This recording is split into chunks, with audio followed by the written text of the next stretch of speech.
Hello बच्चों, तो आज हम महीनों के नाम हिंदी में जानेंगे।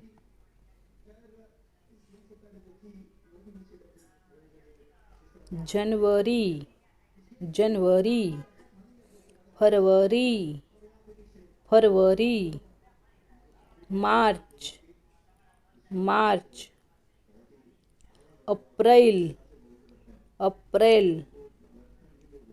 मई, मई। जून, जून।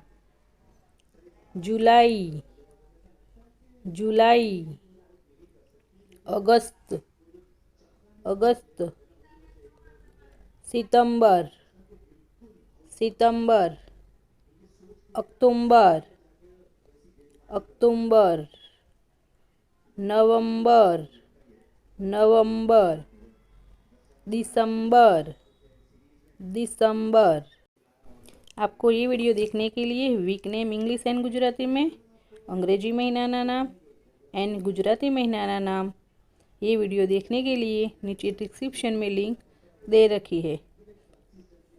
और हमारा वीडियो आपको अच्छा लगे तो लाइक, शेयर एंड सब्सक्राइब कर लो।